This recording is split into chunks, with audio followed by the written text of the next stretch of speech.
Welcome back, everyone.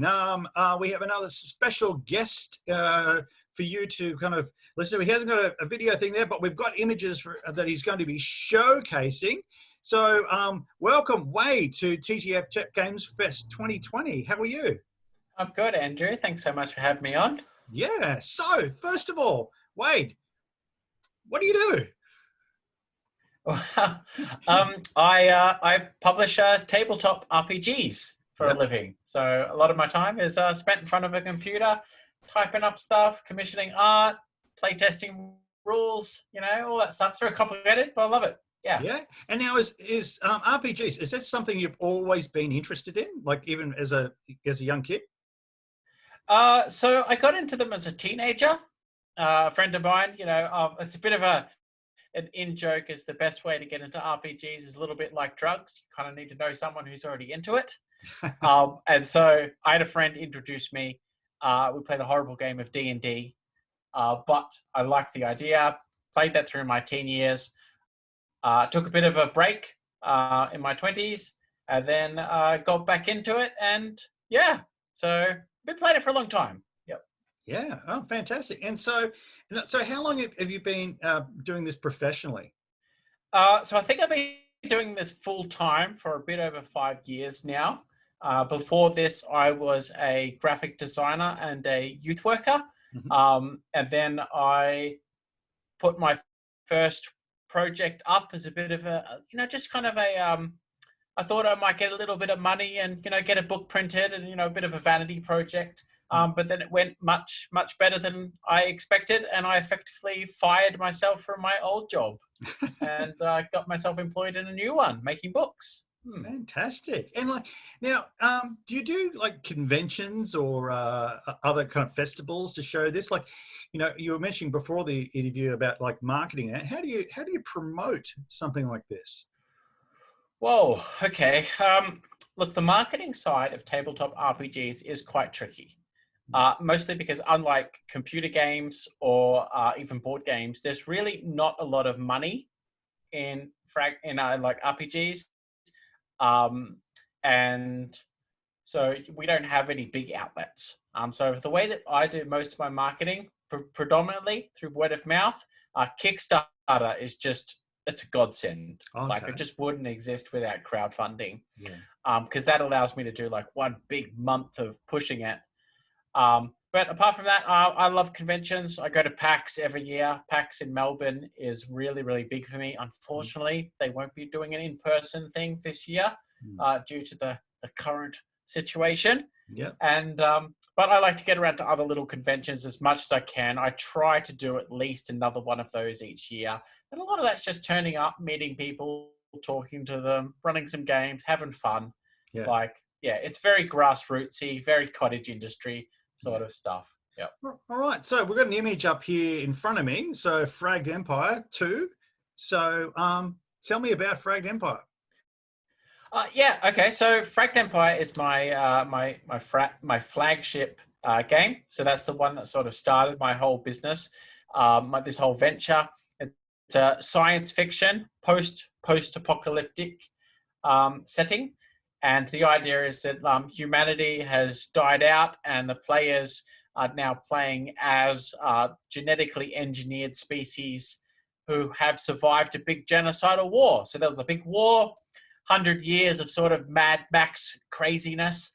And then this is what happens just after that. It's just after that post-apocalyptic crazy. Society's just now reforming. They're just starting to go back into space and just now starting to reconnect with each other. So it's got a very heavy dawn of a new age kind of feel about it.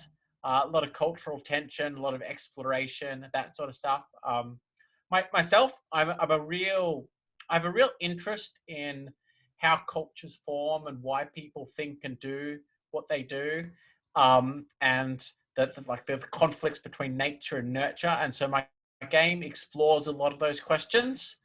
In terms of that's a setting, rules wise, it's a medium crunch tabletop RPG where you're rolling 3d6 to sort of see whether you successfully do things. You make characters and guns and you can move around. Combat's a little XCOM-y, like it's quite tactical, you know, grenades and cover and all that sort of stuff, and you can make your own spaceship, all that sort of good sci-fi sort of tropes.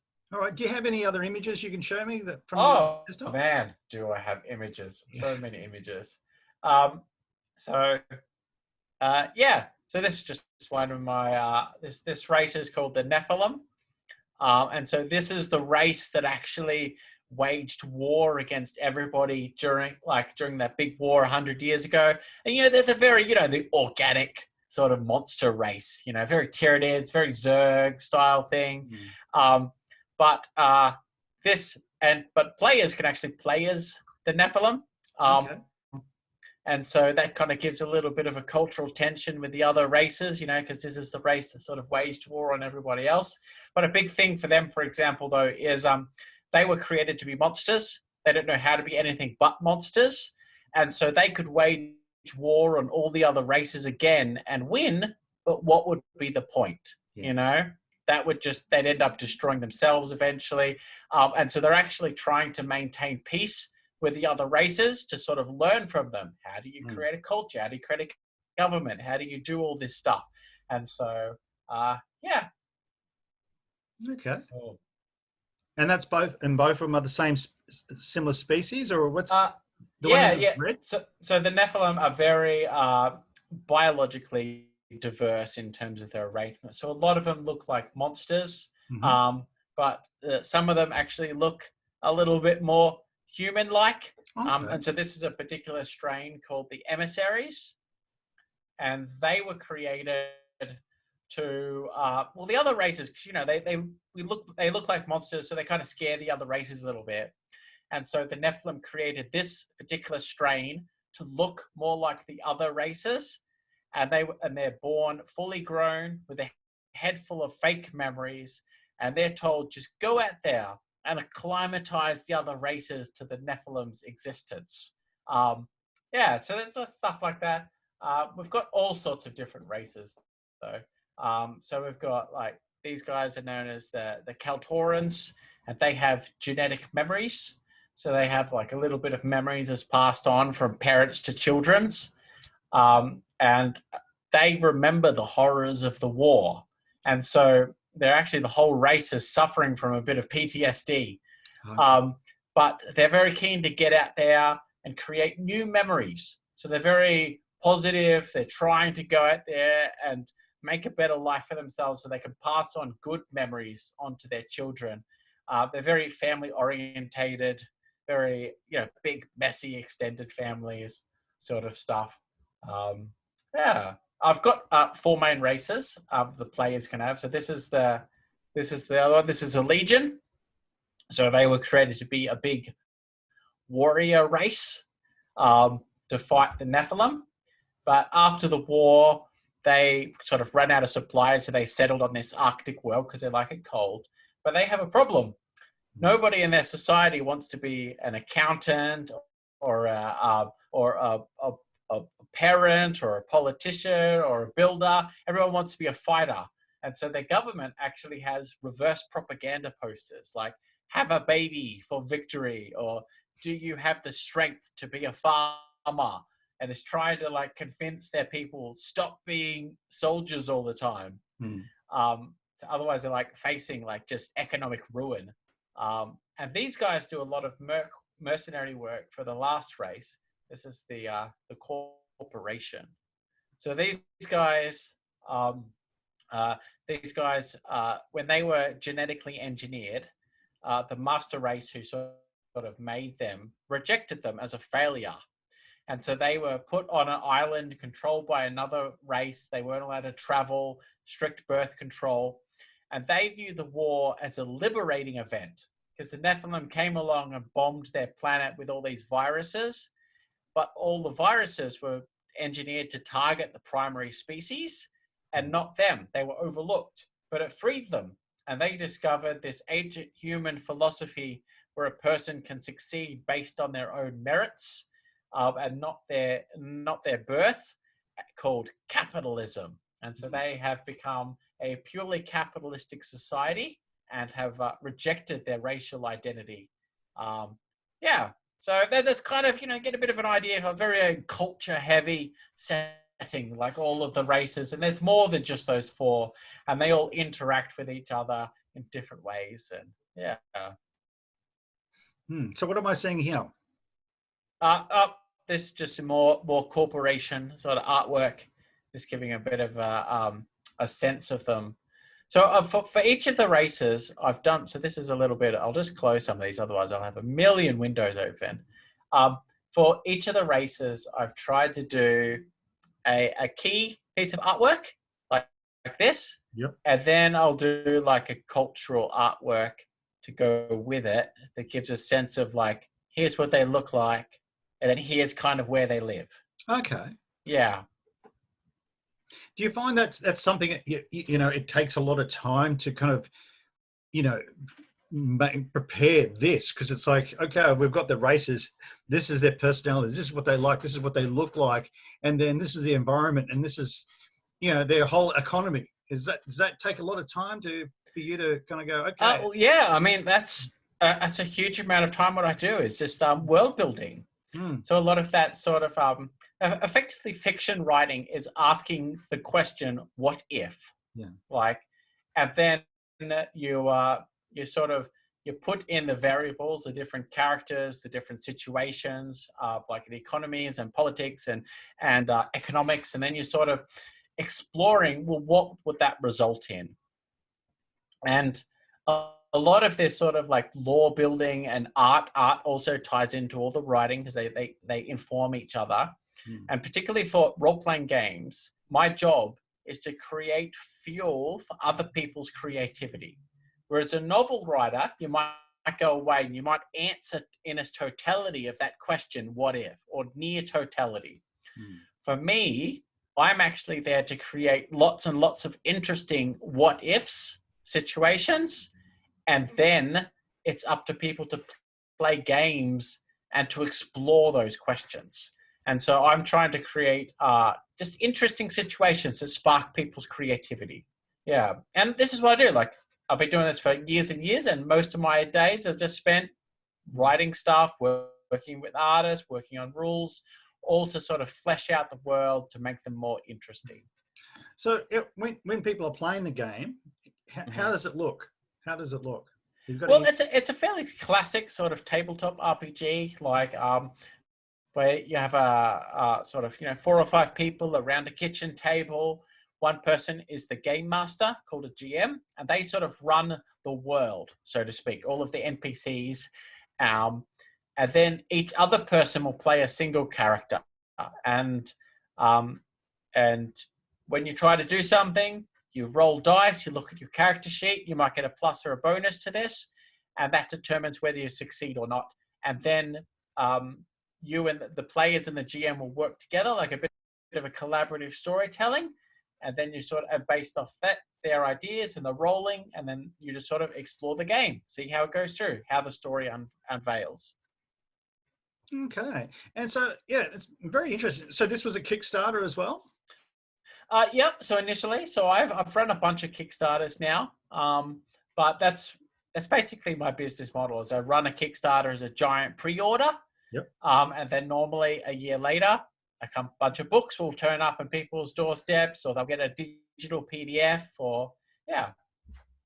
And so, Kickstarter is been rather successful for you. Yeah, so I found that Kickstarters have worked particularly well. Kickstarter's been very, very successful in the role-playing game industry. Tabletop board games have also gone well. Computer games do fluctuate a little bit with how they go in that market. But yeah, no, Kickstarter's perfect for me. Gives me the money that I need to actually finish a project and to print. And yeah. Yeah, and without going into I don't want to know any kind of private details of clients and that, but whereabouts in the world are people investing into your games? Do you have is it mostly Australia? Is it different parts of the world?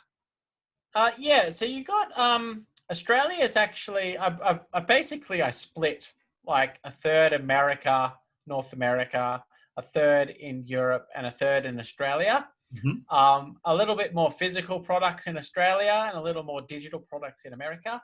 I think I've also had it translated into French, German, and Spanish. Oh, wow. Um, but I find that I'm very well supported in Australia. I think because there's not a huge amount of stuff getting made here, and I think Australians we're very keen to support each other. We're very and so that's been really nice. Yeah. No, that's fantastic. That's really good. And so from kind of, your first time you put a piece, a bit of pencil or to a piece of paper or a little bit of art on the thing, or you type up something, what is your average time frame from like that initial kind of, okay, I got an idea, to it's ready to go out to a customer? What's your average time frame? Okay, so I would probably say I'm actually probably one of the fastest people in the industry. Mm-hmm. So this time scale, relative to the quality of the product they produce, it shouldn't be indicative of other people. Mm. But I'll do about 3 books in a year and a half. Okay. And so that's what my last project's been. Last couple of ones have been pretty close to that.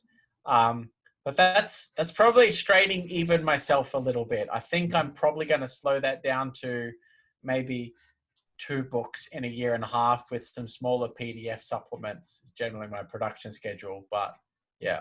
And is those books connected to different games, or it's like, an extension of one game? So I've got my main sort of science fiction setting, but I've also got a pirate setting, fantasy setting as well, and a gothic horror. So I do a bunch of different worlds, but they all work on a similar rule system though that I developed. So they're all just sort of different expressions of that. All right. Have you got any images of what the books look like? Sure. Let me see if I can. I just looking through my art folder collections. Let me see. Okay, so this is my some of the stuff from my fantasy book. Okay. And so you do this art? No. So I hire much more talented people to do artwork for me. Yeah. I do all the graphic design, a lot of the art direction, but no, I've got a small team of very talented artists who work with me. Yeah. Now, one thing is I find with different teams working on different projects is sometimes you might get, like a person I was talking to the other day, they had a team member in Russia, another one in Canada, another one in the United States, another one in Japan, another one in Australia. So do you have something similar, or is yours more domestic based? Yes. So I've got my head artists are in Poland and Mexico, but I've also got another artist who I'm just bringing on. I believe she's from Singapore, but I've also worked with some Aussie artists as well. And but the internet's just really good for that sort of stuff. Like it's just really good for networking different people together. But I do it. I'm very sympathetic to artists in like America, Australia, or the UK. It's very difficult for them to compete with a lot of other artists where the cost of living is much lower. Yeah. And that's so. Yeah, that can be a bit tricky. Okay. Yep. All right. Well, do you want to scroll through a few images and kind of just say, okay, tell us what we're seeing? Sure. I'll just. So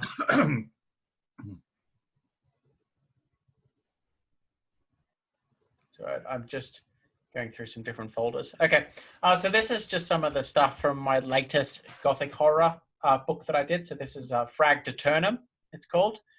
And it's very the players play as these immortal characters wandering through a endless city that goes on forever, and so there's just lots of different stuff. So you got some maps, for example. This is the bad guy Drakengare. So, and then I had a lot of fun drawing up some of these maps and then getting these different artworks done. And it's a tooth fairy. So a lot of those sort of those different tropes from the gothic sort of genre, find their way. No, I love the Tooth Fairy. Yeah. Actually, the Tooth Fairy itself is one of those characters I actually really like overall. But yeah, the art is beautiful. Yeah, it's done a great job on this one. And then I've got another one from my, so this is from Fragged Kingdom. This is my fantasy game. And yeah, so this one, for example, is actually technically it's set within the same universe as my science fiction game. So you got the same races, but within a fantasy context. And magic in this setting is actually technology, where people sort of forgotten how it works. So they think they're throwing, a potion of ice spell, but it's actually like cryogenic fluid, or a fireball is actually like rocket fuel or something like that. Yeah. So my gothic and my fantasy and my sci-fi one, I've just finished 3 books for those. Unfortunately, printing is on hold a little bit because of the COVID situation, which is really frustrating. I normally get printing done in China, but then just because some distribution networks are tied down. And this is actually from my science fiction book. So I had a lot of fun also drawing up these maps. So RPG we love our maps. We love our little details and stuff like that of where we could go and things we could do. Yeah.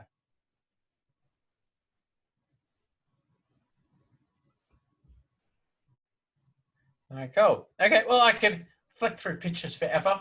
Keep flicking away. I'm happy for you to flick while we talk too. So because it's just it's really really good. So if you for someone who's watching this, if you wanted to buy the basic set of one of your games, how much you're looking at for something like that?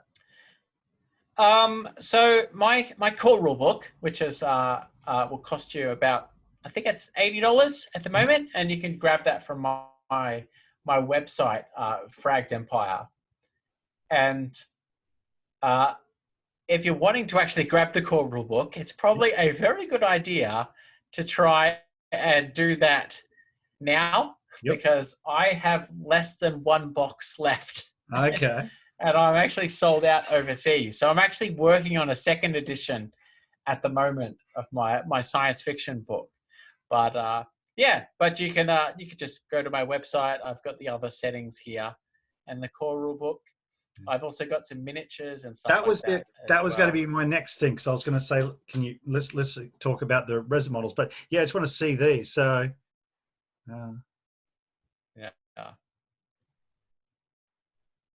So who designed your models?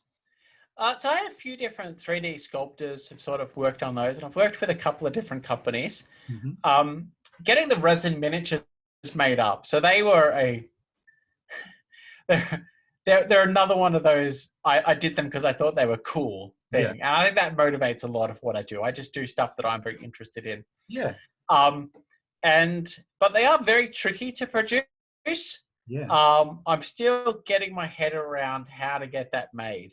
So I had a bunch made for a Kickstarter a couple of years ago, but I would like to produce more, but that hasn't quite happened as fast as I would like. But I'm much more comfortable with books. Now, people that whether they're making a game, a book, or something that you can physically touch. What was that feeling the first time you opened a box up and there's your finished books? So I actually had an old housemate back when I had my first book arrive. My first, it's kind of like a prototype from the printer.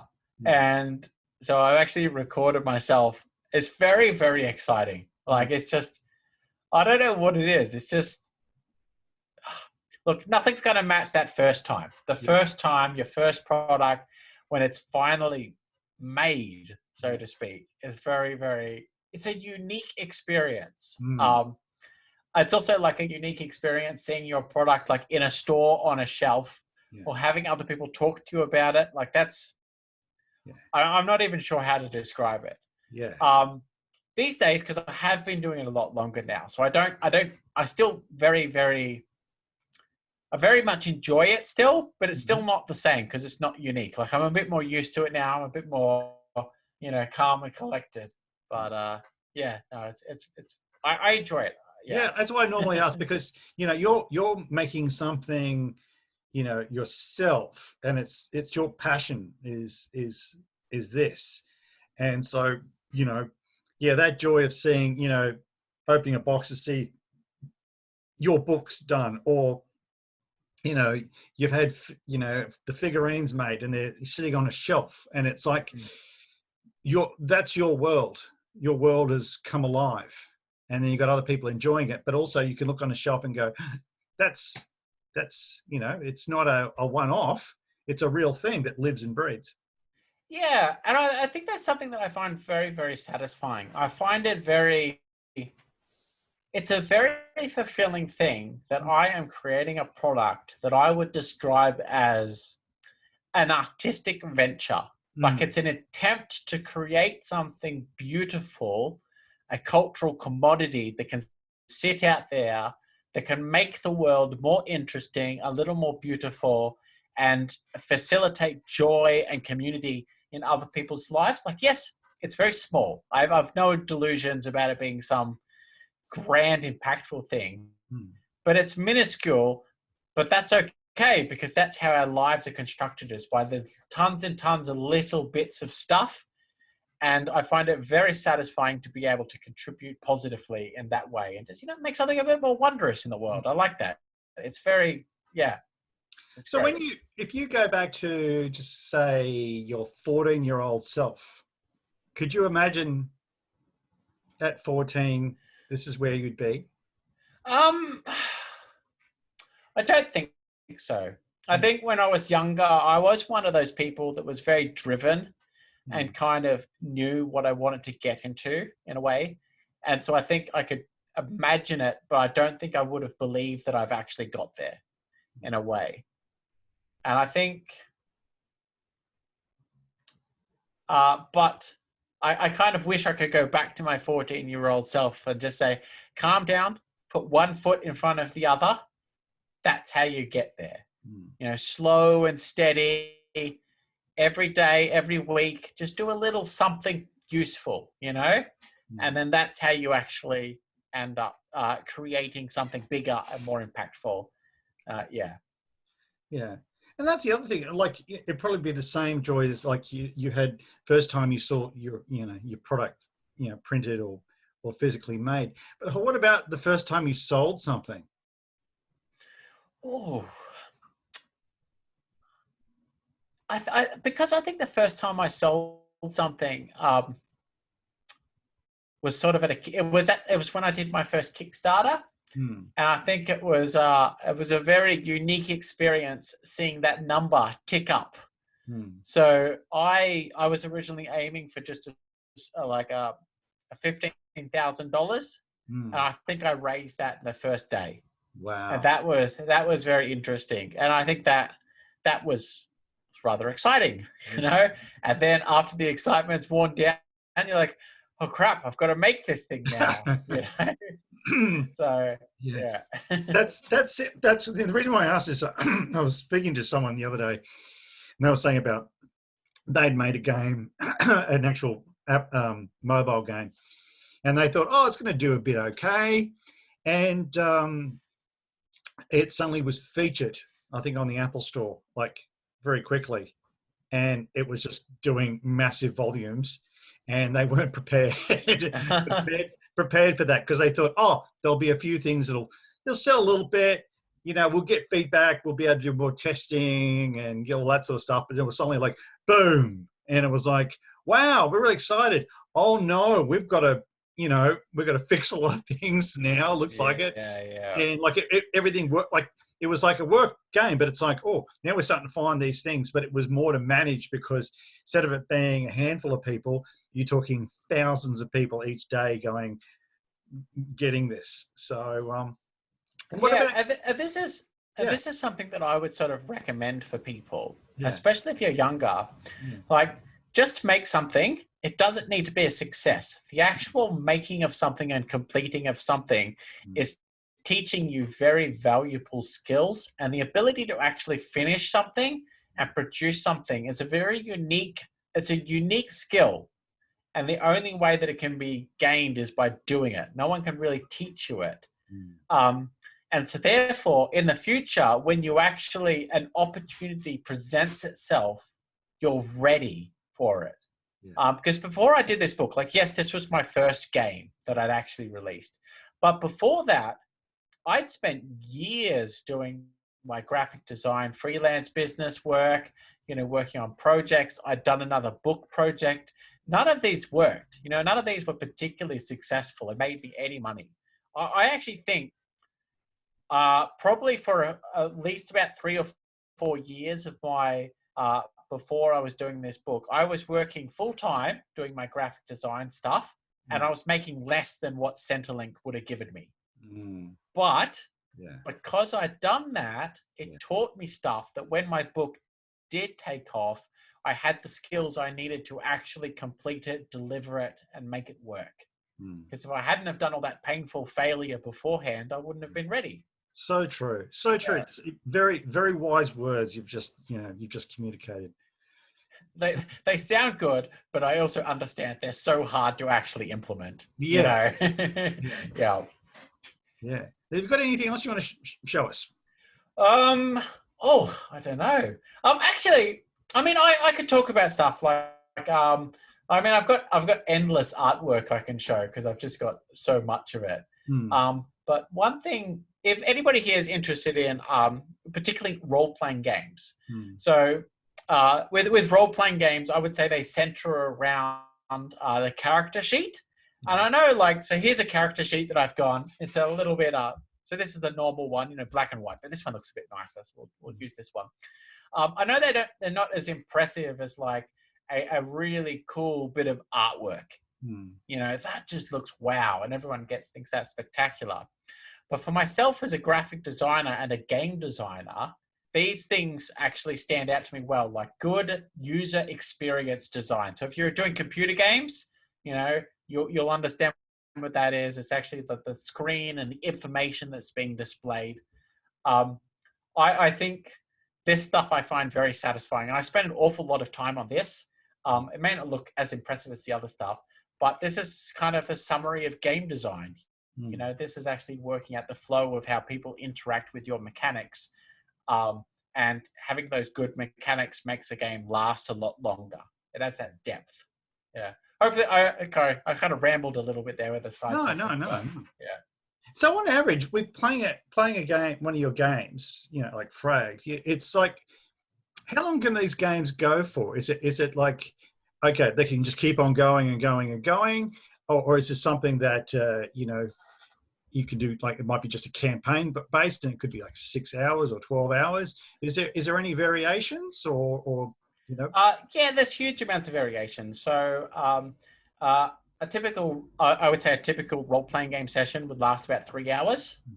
At a convention, you might do a one-shot. Some of those can even last just 1 hour, and that's to one game. You drop in, have some fun, whatever happens. But a typical campaign might actually be 6 or 7 of those sessions, or sometimes years. Every fortnight or every week, you drop around your mate's place and you just play that campaign. For me, typically, I like probably about 8 sessions is normally my campaign length, and that's probably short. I think a lot of people just kind of play them until they get a bit bored of the campaign, and then they start something new. Yeah. Now, do you sit in on any games as well? Like, where you play like actually as a participant a lot of the time? As a player? As a player, or yeah. You're just going to sit back? So I'm a bit of a perpetual GM. So I've been running games for years. It's very rare for me to be a player. But currently, at the moment, my friend is running a game where I get to be a player. We're doing that online at the moment, and that's been really nice. So much easier being a player. A lot less work to do.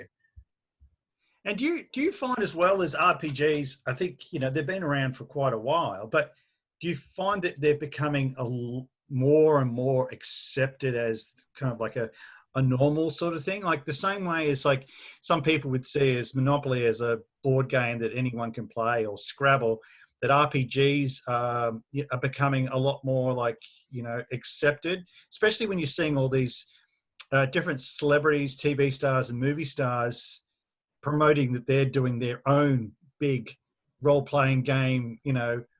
It's just them playing. It's not being broadcast. It's like you hear of, different celebrities and actors going, oh yeah, there's like a group of 12 of us and we play this, and it lasts, on and off for days, and then we meet up again and continue on. Do you think that's I think it's self-evident that that role-playing games have gained a lot more public acceptance. They're sort of popping up in pop culture here and there.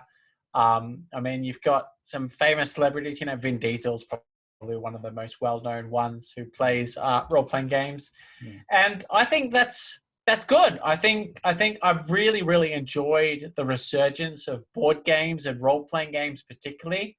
I think computer games have been on a strong leg for a long time. And I think we can all kind of see that trajectory. Yeah. But whereas I would say tabletop games, they kind of feel like they're like a throwback from another era, whereas I've kind of grown up with computer games sort of started.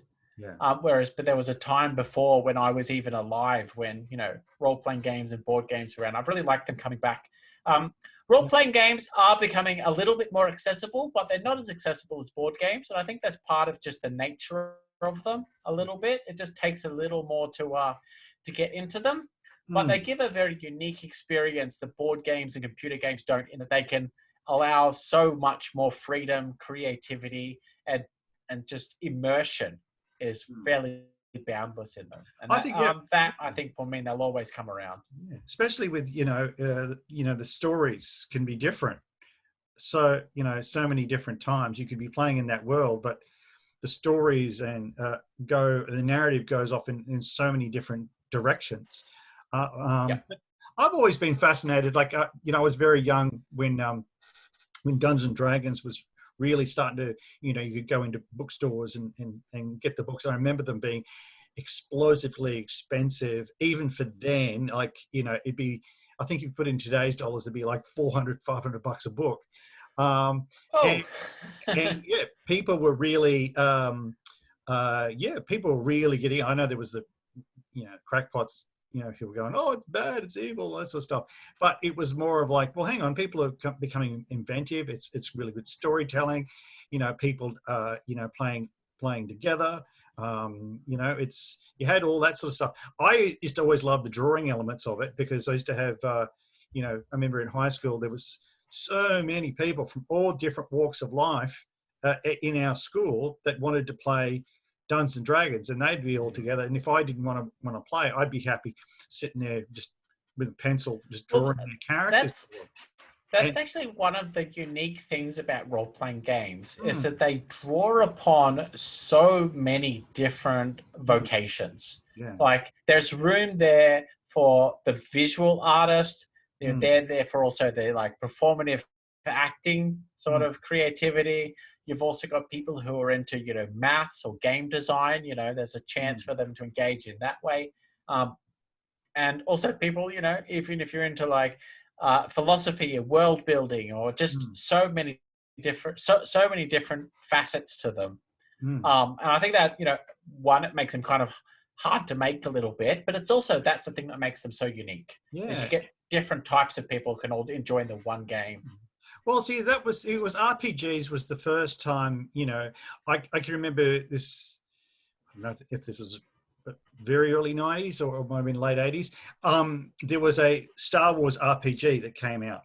And I remember I was just drawn to the books, and I wasn't really interested in playing the game, but I saw the books because it was the only thing that was Star Wars you could get at the time, which I think most people would find, hard to believe.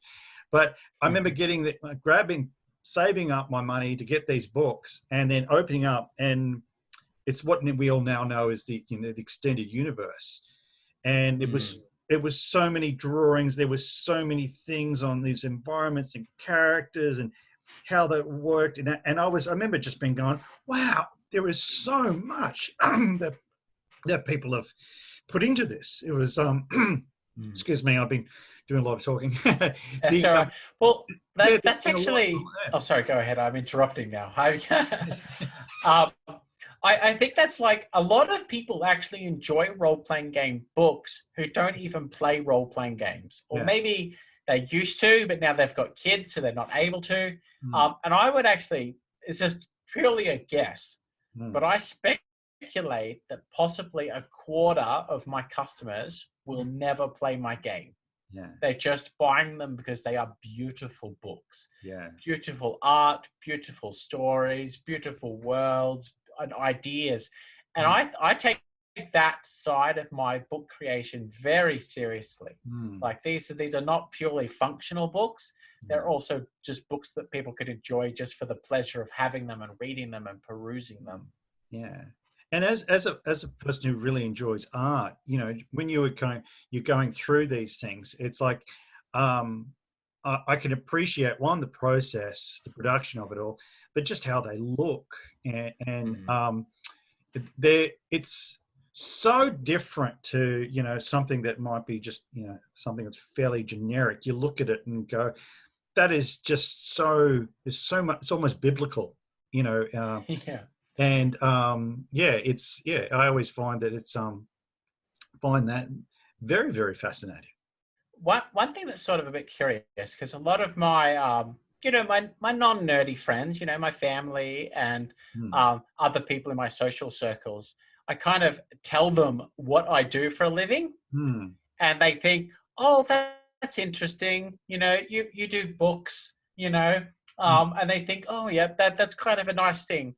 But then they look at the book and they see the complexity of them, and they're kind of like, oh, this would have taken a long time.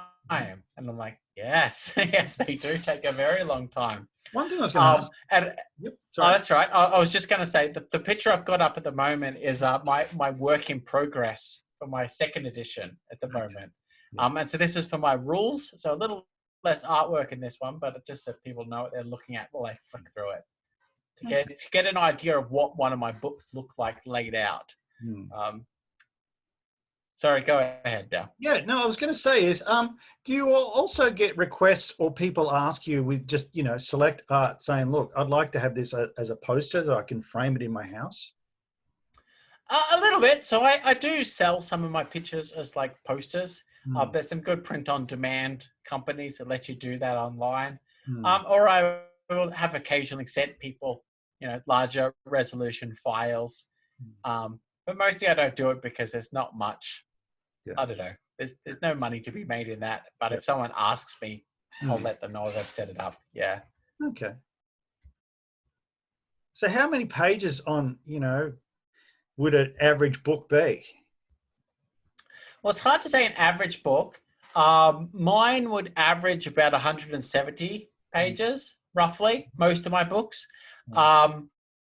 My core rule book that I did a long time ago is about 380 odd something pages. So that's a bit of a bigger one, that one. Yeah.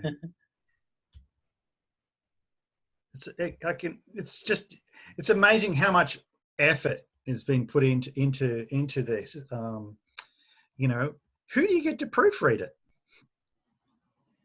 Well, most of the proofreading is done by myself, but my community. So I'm very open with my community. I share it with them. At the final end stages of a project, I'll often pay an editor, but an editor is no good for proofreading rules. And so a lot of that is just grunt work. It's just reading it, using spell checkers, you know, and then you still miss stuff.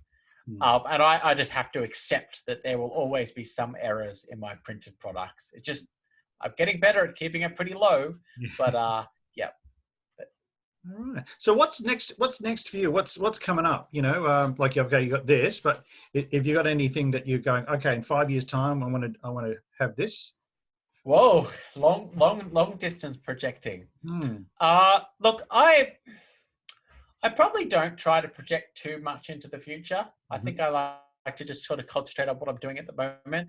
I have aspirations that one day I would love to see my IP in different mediums. Mhm. I'd love to have a board game or a computer game or some novels or something written in my settings.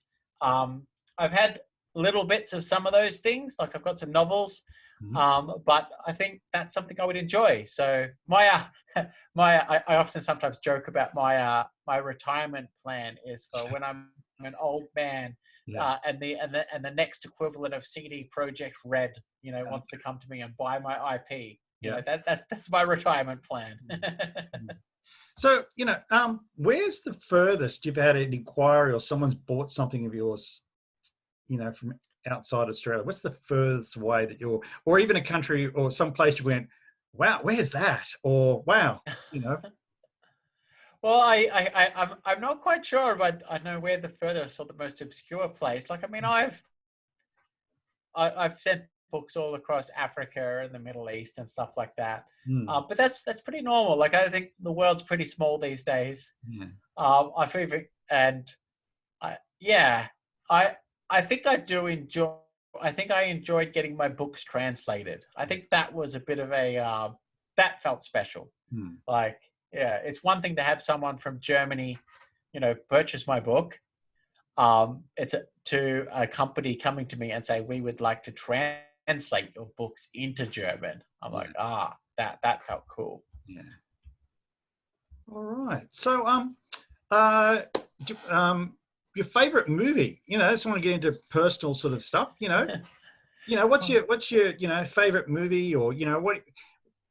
I'm sure this takes up so much of your time, but are you playing video games? You watch, there's a TV show that you're always often, look at? Oh man, I like all the stuff. Like, so I chill with my wife doing Netflix and all that sort of stuff. Mm, I think favorite movie. I don't think I could pick a favorite movie. yeah. Maybe Aliens 1 and 2 are particularly fond of mine. Yep. And then the classic, like my Matrix and all that sort of stuff. But I grew Now, up with those it's funny. things. It's like Yeah. every second interview I've done recently, Alien, Matrix, same one's coming up and up and up and up. Well, So maybe we're picking the boring, safe options. yeah. You know. No, it's like they're good movies. Don't get me wrong. I enjoy those movies. But yeah, it's interesting that when with some things is like there's certain ones that people come up. It's probably like my generation. We'll say Star Wars straight away, or Empire Strikes Back, or Well, if I was to pick something that I think is an underrated movie, Hmm. I would say the latest Blade Runner movie. Oh yeah, One of my favorite movies of all time. it was And beautiful. it's a pity that it did not sell as well as what I thought it deserved. But Yeah. I thought, I don't care. That thing was a masterpiece. Well, I totally agree with you. I wasn't surprised at the box office taking, considering Yep.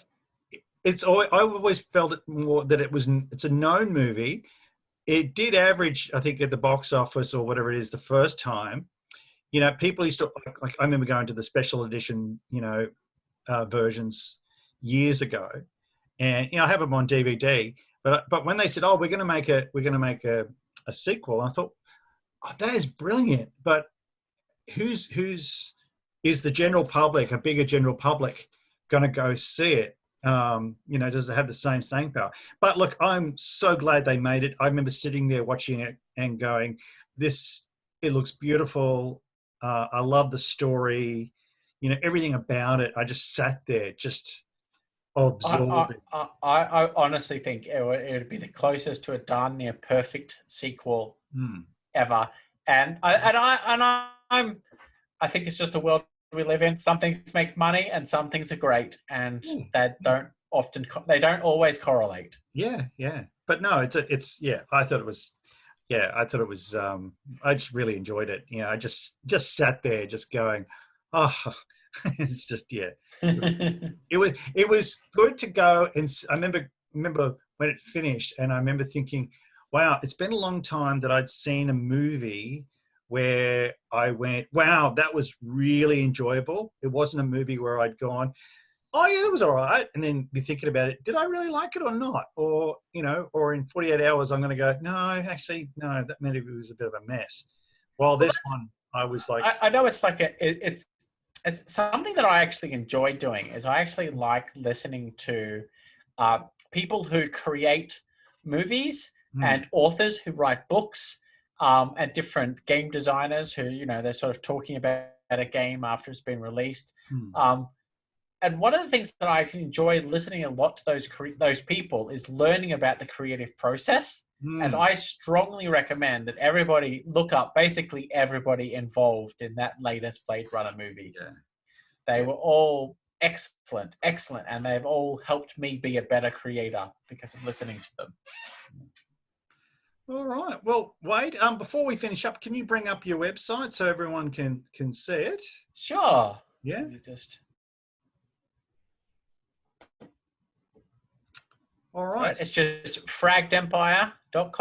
.com. So, yeah. Yep. So, for those of you who are watching the TGF Tech Games Fest stream via New Game Plus TV's Twitch channel, this is where you can find out Wade's information. We're going to have the information available on all our social media when this is streaming during the event time. And also, if you're watching it through Cause and Effect Gamers YouTube channel, we're going to have those links in the description, so you can go and check back and see what, you know, Wade's doing with his latest projects. Check out his products, any through new Kickstarters and everything else.